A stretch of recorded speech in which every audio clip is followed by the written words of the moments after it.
Imagine a house where the lights stay on for weeks, even though everyone inside is already dead. Every day, the neighbors saw the same house, lights glowing, music playing, but not a single person ever came outside. Thanksgiving came and went. December arrived, and still, the house looked strangely alive. Then people began to wonder, where had the family gone? On December 7th, someone finally went inside.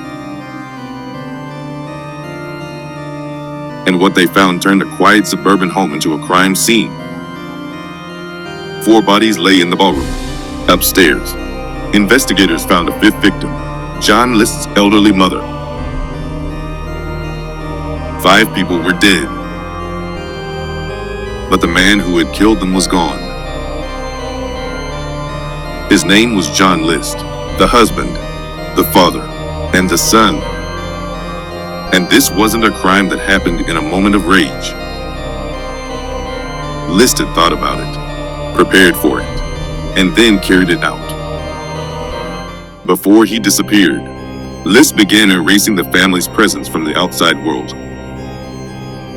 He stopped the milk, canceled the newspapers, and stopped the mail. He even made it harder for anyone to notice the bodies. Then investigators found something else, a 5-page letter addressed to his pastor. In it, List described a life collapsing under financial pressure. He was facing serious financial problems and believed his family was headed toward ruin. But his explanation for what he did was far more disturbing. List believed that by killing his family, he could spare them from suffering and send them to heaven. And that is what made John List so difficult to imagine as a killer. He taught Sunday school.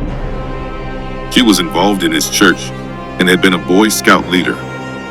By profession, he was an accountant, a quiet, ordinary man. Nothing about him seemed to suggest what was coming.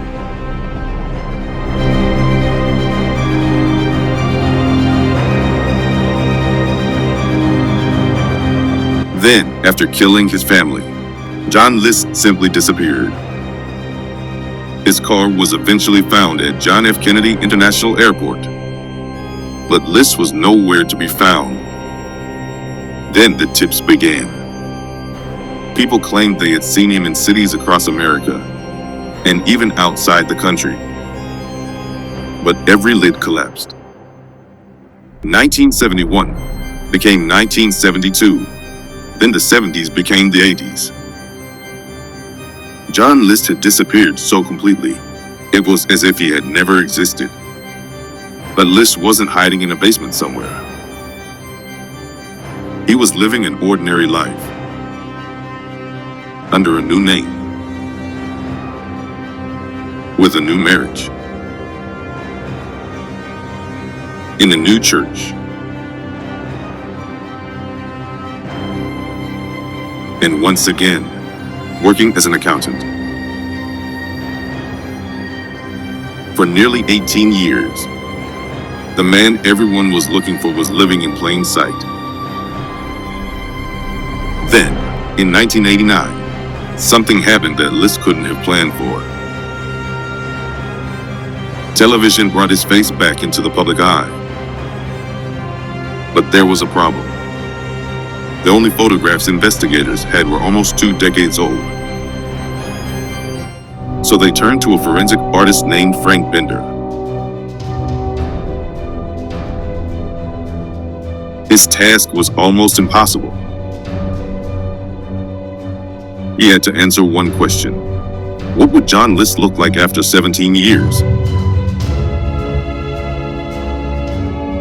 This wasn't simply copying an old photograph.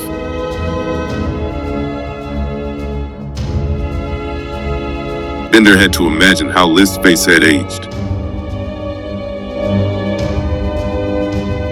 His wrinkles, his weight, his hairline, even his glasses. And then he created a face that had never been photographed.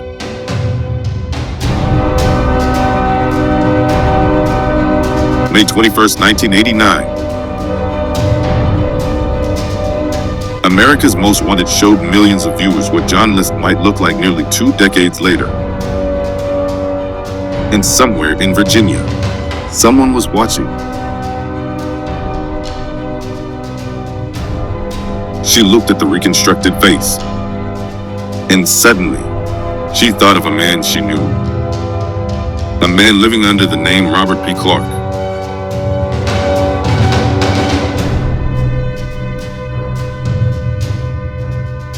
Quiet, a churchgoer, an accountant, respectable. But then she looked at the face again, and the resemblance was disturbing.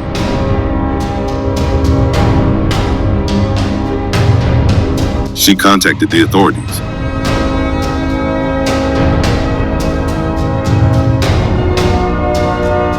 And suddenly, after nearly 18 years, investigators had a name, an address, and a face. June 1st, 1989. FBI agents walked into the Richmond accounting firm where Robert Clark worked.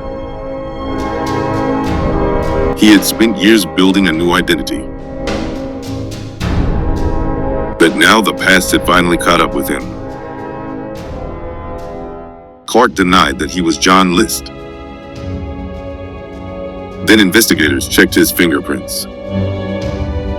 They matched. Robert P. Clark was John Emil List.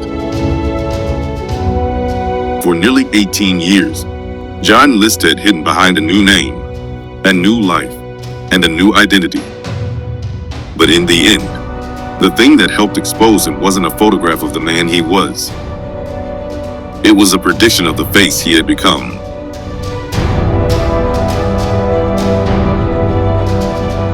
John List didn't just disappear. He erased his old life and lived a new one for nearly 18 years, while the world searched for him.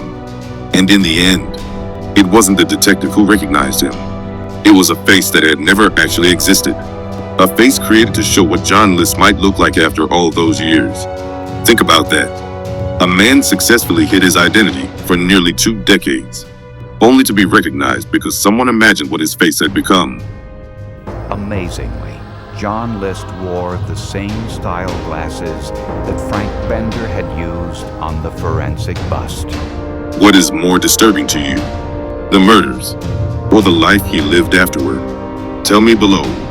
And if stories like this make you wonder what else is hiding in the past, subscribe to Evoke Archive. The next case is coming soon.